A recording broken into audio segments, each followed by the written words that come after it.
মানুষের প্রথম নায়িকা মৌসুমী, আমি আজকে প্রথমবার বলছি মৌসুমী অনেক কিছু বলে। আমার ছেলের ছোটবেলার বন্ধু, সে সমবেদনা জানানো উচিত ছিল না? পুরো এফডিসির প্রত্যেকের কেউ একটা মানুষ আসে নাই, কেন আসে নাই? জেলের ভেতর করা ডিম থেরাপিতে বেঈমান ডন একে একে উগরে দিচ্ছে সেই কাল রাতের সব ভয়ঙ্কর সত্যি। বাঁচার জন্য শেষ 10 মিনিটে ঠিক কি করেছিলেন সালমান শাহ? ডনের মুখ থেকে এই অজানা তথ্য বেরিয়ে আসতেই এখন চরম আতঙ্কে কাঁপছে। দর্শক, ইতিমধ্যে আপনারা ভিডিওর গুরুত্বপূর্ণ অংশবিশেষ দেখে ফেলেছেন। আরো কিছু গুরুত্বপূর্ণ তথ্য আমাদের হাতে রয়েছে, সেগুলো তুলে ধরার চেষ্টা করব। তার আগে অনুরোধ করব, যারা এখন পর্যন্ত ভিডিওটিতে একটি লাইক দেননি, অতি দ্রুত ভিডিওটিতে একটি লাইক দিয়ে চ্যানেলটি সাবস্ক্রাইব করবেন। কথা বাড়াবো না, চলুন আগে আমরা সরাসরি ভিডিওটি দেখে আসি। প্রথম নায়িকা মৌসুমী, আমি আজকে প্রথমবার বলছি মৌসুমী অনেক কিছু বলে। আমার ছেলের ছোটবেলার বন্ধু, সে সমবেদনা জানানো উচিত ছিল না?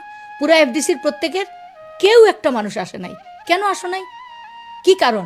মৌসুমী কি তার মাকে নিয়ে আমার কাছে আসতে পারতো না? একান্ত উচিত ছিল না?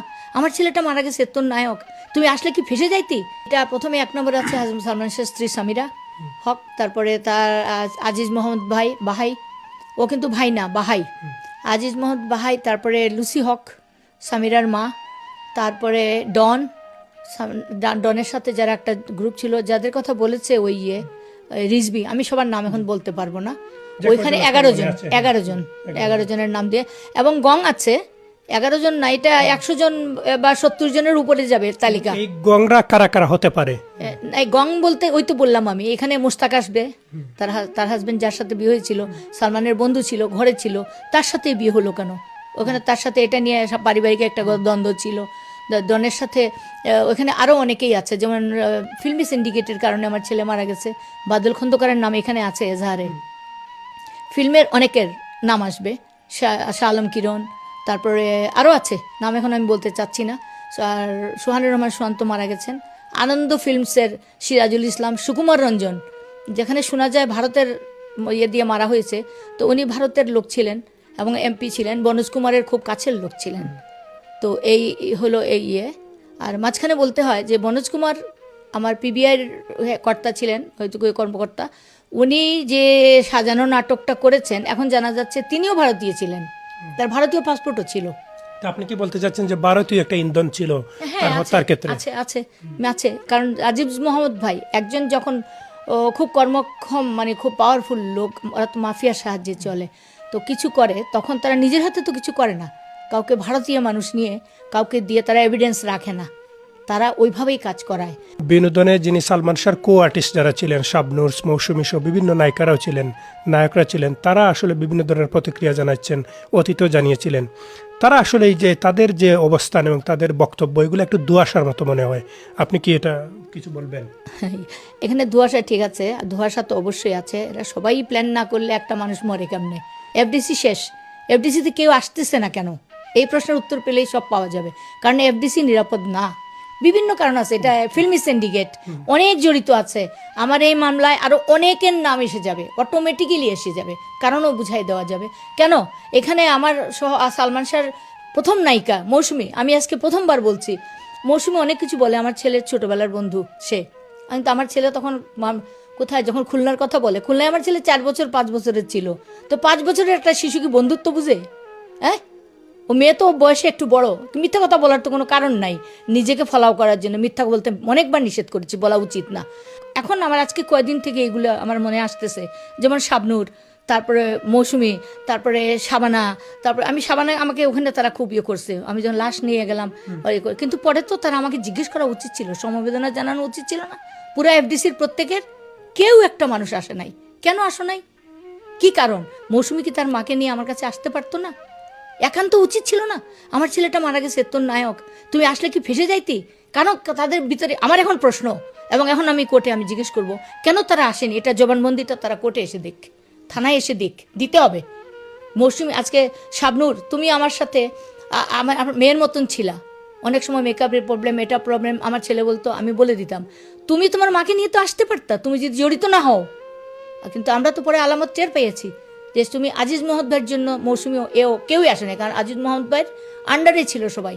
আমি যদি মরে যাই, আমি যদি আর মামলা আর আগাতে না পারি, আমি এতটুকু করে গেলাম, আমি এটা প্রমাণ করে গেলাম, আল্লাহ আমাকে সাহায্য করেছেন আপনাদের সাহায্যে, যে তাকে করা হয়েছে।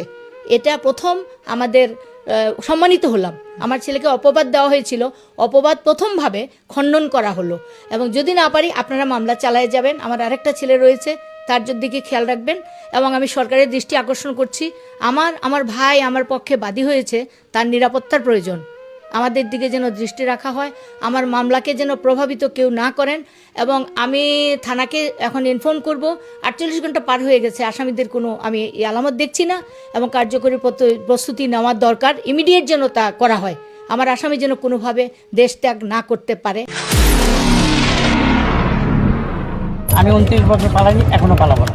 স্ত্রী সামিরার নোংরা খেলা আর নিজের সবচেয়ে কাছের গাদ্দার বন্ধু ডনের বেইমানিতেই পৃথিবী থেকে বিদায় নিতে হয়েছিল স্বপ্নের নায়ক সালমান শাহকে। দীর্ঘ 30 বছর পর আজ সেই কালপ্রিটদের ওপর নেমে এসেছে চরম পরিণতি। জেলের ভেতর কড়া ডিম থেরাপিতে বেইমান ডন একে একে উগরে দিচ্ছে সেই কালরাতের সব ভয়ঙ্কর সত্যি। বাঁচার জন্য শেষ 10 মিনিটে ঠিক কি করেছিলেন সালমান শাহ, ডনের মুখ থেকে এই অজানা তথ্য বেরিয়ে আসতেই এখন চরম আতঙ্কে কাঁপছে সালমান শাহর স্ত্রী সামিরা। পাপ যে বাপকেও ছাড়ে না, এবার তা হাড়ে হাড়ে টের পাবে এই কালপ্রিট। দুনিয়াতেই এমন ভয়াবহ পরিণতি অপেক্ষা করছে সামিরার জন্য, যা দেখলে শিউরে উঠবে সবাই। আল্লাহর গজব থেকে এবার কোনোভাবেই রেহাই পাবে না সে। আশরাফুল হক ডন এক সময়কার রূপালী পর্দার নাম করা ভিলেন। বাস্তবের জীবনেও সে যে এত বড় এক পিচাস তা কে জানত। দীর্ঘদিন সবার চোখের আড়ালে লুকিয়ে থাকার পর এই চতুর খেলোয়াড় ফোন দিয়ে এটেছিল দেশ ছেড়ে পালানোর। ওমরা পালনের নাম ভাঙিয়ে পবিত্র ভূমির কথা বলে সৌদি আরবে যাওয়ার বিরাট এক ফাঁদ তৈরি করেছিল সে। ভেবেছিল এমন ভেলকিবাজি করে পার পেয়ে যাবে, কিন্তু পাপের ভারে যখন পাল্লা ভারী হয়ে যায় তখন ঠিকই ধরা পড়তে হয়।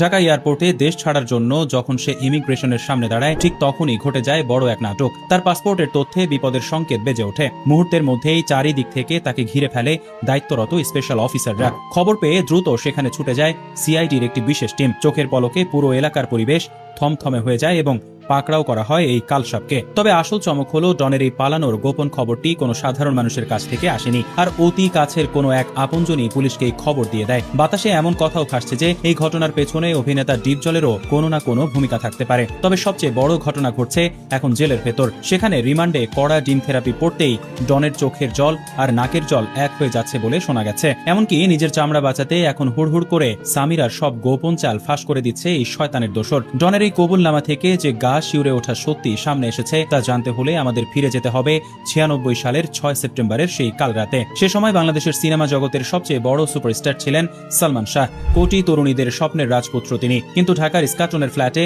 যখনই জনপ্রিয় তারকার নিথর দেহ পাওয়া যায়, তখন শোকে স্তব্ধ হয়ে যায় পুরো দেশ। প্রশাসন প্রথম থেকেই এই ঘটনাকে নিজের ইচ্ছায় পৃথিবী ছাড়ার একটি সাধারণ ঘটনা বলে চালিয়ে দেওয়ার জন্য উঠে পড়ে লাগে। কিন্তু দেশের কোটি কোটি ভক্তের মনে তখন একটাই প্রশ্ন ছিল, এটি কি সত্যি স্বেচ্ছায় বিদায়, নাকি ভালোবাসার মুখোশ পরে বোনা হয়েছিল এক নির্মম নীল নকশা? তবে হঠাৎ করেই 20 বছরেরও বেশি সময় ধরে ধামাচাপা থাকা এই ঘটনার মোড় ঘুরিয়ে দেয় আমেরিকা প্রবাসী রুবি সুলতানার একটি ভাইরাল ভিডিও বার্তা। সেই ভিডিওর পরই একে একে থলের বিড়াল বেরিয়ে আসতে শুরু করে। রূপালী পর্দার গল্পকেও হার মানানো এক জঘন্য চক্রান্তের কথা জানতে পারে সবাই। তবে এর আগেও, অর্থাৎ সবচেয়ে বড় বোমা ফাটে 97 সালের জুলাই মাসে। সে সময় মামলার অন্যতম আসামি রিজভি পুলিশের খাঁচায় বন্দী হয়। আদালতে 164 ধারায় দেয়া তার স্বীকারোক্তিমূলক জবানবন্দি পুরো দেশকে কাঁপিয়ে দেয়। রিজভির সেই কথা অনুযায়ী স্বপ্নের নায়ককে চিরতরে সরিয়ে দেওয়ার জন্য চুক্তি হয়েছিল মাত্র 12 লাখ টাকার। আর এই জঘন্য চুক্তির মাস্টারমাইন্ড ছিল খোদ সালমানের স্ত্রী সামিরার নিজের মা লতিফা হক। চুক্তির শর্ত ছিল একেবারে পরিষ্কার, কাজের আগে অগ্রিম হিসেবে দেয়া হবে 6 লাখ টাকা, আর সালমান শাহের নিথর দেহ দেয়া হবে বাকি 6 লাখ টাকা।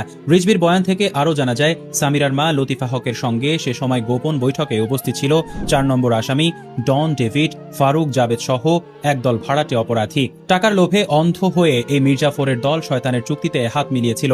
রুবি সুলতানার ভিডিওতেও এই একই কথার মিল পাওয়া যায়। তার মতে এই নরপিচাসের দল সালমানের ফ্ল্যাটে ঢোকার আগে নাকি ওই রুবির ফ্ল্যাটেই বসে সব গোপন ছক কষেছিল। আর সেই ভয়ঙ্কর ছক কষার পরই নেমে আসে সেই কাল রাত। তবে সবার মনে যুগ যুগ ধরে একটা প্রশ্ন ঘুরপাক খাচ্ছে, শেষ মুহূর্তে বাঁচার জন্য কি করেছিলেন সালমান শাহ?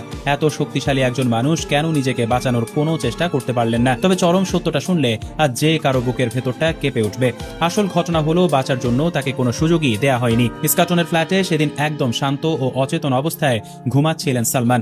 এই তারকা ঘুণাক্ষরেও টের পাননি তার সবচেয়ে কাছের মানুষরাই তাকে চিরতরে শেষ করে দেওয়ার ফাঁদ পেতে রেখেছে। আর কি সুযোগ বুঝে মুহূর্তেই ঘরের দরজার আড়াল থেকে হায়নার মতো লাফিয়ে পড়ে ওই পাষণ্ডের দল। ফারুক তার পকেট থেকে বের করে আনে একটি বিষাক্ত ক্লোরোফর্মের শিশি। আর সবচেয়ে শিউরে ওঠার মতো ব্যাপার হলো স্ত্রী সামিরা নিজের হাতে রুমাল ভিজিয়ে সেই বিষাক্ত জিনিস চেপে ধরে স্বামী সালমানের নাকে। অর্থাৎ বাঁচার জন্য শেষ কয়েক মিনিটে সালমান শাহ লড়াই করার বিন্দুমাত্র সুযোগও পাননি।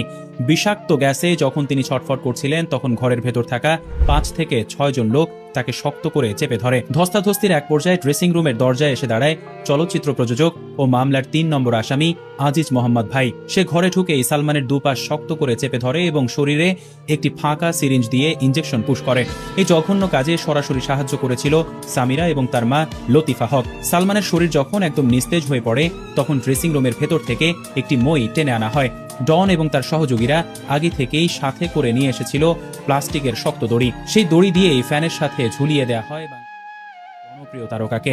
এত বড় জলের মতো পরিষ্কার জবানবন্দি এবং এতগুলো কালপ্রিটের নাম প্রকাশ্যে আসার পরও তদন্ত সংস্থাগুলোর ভূমিকা ছিল রীতিমতো হাস্যকর। এই ঘটনার 1 বছর পর সিআইডি রিপোর্ট দেয় যে সালমান শাহ স্বেচ্ছায় পৃথিবী থেকে বিদায় নিয়েছেন। এরপর দীর্ঘ 12 বছর পর যখন জুডিশিয়াল রিপোর্ট সামনে আসে সেখানেও একই গদবাধা মিথ্যা নাটক সাজানো হয়। সবচেয়ে অবাক করার বিষয় হলো জবানবন্দিতে যাদের নাম সরাসরি উঠে এসেছিল সেই আজিজ মোহাম্মদ ভাই, সামিরা, লতিফা হক কিংবা ডনকে কোনোদিন রিমান্ডে নিয়ে মুখোমুখি জিজ্ঞাসাবাদ করার প্রয়োজনই মনে করেনি তারা। তবে সালমানের মা নীলা চৌধুরী ও পুরো পরিবার বারবার আদালতের এই রিপোর্টের উপর নারাজি আবেদন দেন। 2015 সালে র্যাবকে যখন নতুন করে তদন্তের দায়িত্ব দেওয়া হয় তখন আইনি ঝামেলার কথা বলে আবারও সেই তদন্ত থামিয়ে দেওয়া হয়। এরপর 16 সালে মামলাটি নিম্ন আদালতে ফেরত গেলে নতুন দায়িত্ব পায় পিবিআই। 20 সালে পিবিআই যখন তদন্ত প্রতিবেদন জমা দেয় সেখানে চরম চালাকি করে জনপ্রিয় নায়িকা শাবনূরকে বলির পাঠা বানানো হয়। দাবি করা হয় শাবনূরের সাথে অতি অন্তরঙ্গতা এবং স্ত্রীর সাথে পারিবারিক কলহের জেরে সালমান এই পথ বেছে নিয়েছেন। কিন্তু সালমানের পরিবারের সোজা দাবি স্ত্রী সামিরা হকের সাথে চিত্রজগৎ ও বাইরের বেশ কয়েকজন প্রভাবশালী ব্যক্তির নোংরা ও অনৈতিক সম্পর্ক তৈরি হয়েছিল। আর এই পরকীয়ার গোপন সত্যি জেনে ফেলাতেই সালমানকে দুনিয়া থেকে চিরতরে সরিয়ে দেওয়া হয়েছে। নিজেদের পিঠ বাঁচাতে এবং মূল ঘটনা থেকে সবার নজর ঘোরাতেই শাবনূরকে ফাঁদে ফেলার চেষ্টা করেছিল সামিরা ও ডনরা। সালমানের পরিবারের এই দাবির কারণে পরবর্তীতে আদালত পিবিআই এর সেই চূড়ান্ত প্রতিবেদন সরাসরি বাতিল করে দিয়ে এটিকে একটি পরিকল্পিত চক্রান্ত হিসেবে গ্রহণ করার নির্দেশ দেন। বাদীপক্ষের আইনজীবী ফারুক আহমেদ আক্ষেপ করে বলেছিলেন আসামি রিজভী যখন জেলে ছিলেন তখন তাকে রিমান্ডে নিয়ে সঠিকভাবে জিজ্ঞাসাবাদ করলে 24 ঘন্টার মধ্যেই পুরো জট খুলে যেত। কিন্তু অদৃশ্য কোনো এক মহাশক্তির ইশারায় এই ভয়ঙ্কর অপরাধীদের সবসময় আড়াল করে রাখা হয়েছিল। তবে শেষ পর্যন্ত পাপের ঘোড়া একসময় ঠিকই পূর্ণ হয়। গতকাল ডনের গ্রেপ্তারের মধ্য দিয়েই সেই মহাশক্তির মুখোশ খসে পড়তে শুরু করেছে। জেলের ভেতর কড়া ডিম থেরাপিতে এই পাষণ্ড এখন সামিরার সব নোংরা চাল ফাঁস করে দিচ্ছে। এত বছর ধরে ধরাছোঁয়ার বাইরে থাকা সামিরার জন্য এখন উল্টো দিন গোনা শুরু হয়ে গেছে। তার বাঁচার সব আশা এখন শেষ। পালানোর আর কোনো পথ খোলা নেই তার সামনে। এতদিনের জমানো অতীত কর্মের কড়া মাসুল তাকে দুনিয়াতেই দিতে হবে। সৃষ্টিকর্তার বিচার যে কতটা ভয়াবহ হতে পারে তা এবার হাড়ে হাড়ে টের পাবে এই ভয়ঙ্কর চক্রের প্রতিটি সদস্য। কারণ প্রকৃতির বিচার বড় কঠিন জিনিস। আজ ডন ধরা পড়েছে আর কাল হয়তো সামিরার হাতেও হাত কড়া পড়বে। এই চরম পরিণতি দেখার অপেক্ষায় আছে দেশের প্রতিটি মানুষ। কাল রাতের সেই নীল। প্রিয় দর্শক, আশা করছি সম্পূর্ণ ভিডিওটি দেখেছেন এবং বুঝতে পেরেছেন যে আসলে কতটা গুরুত্বপূর্ণ ছিল আজকের এই ভিডিওটি। হ্যাঁ দর্শক, ভিডিওটি যদি ভালো লাগে তাহলে অবশ্যই লাইক করবেন, চ্যানেল নতুন হলে সাবস্ক্রাইব করে আমাদের সাথে থাকবেন। আল্লাহ হাফেজ।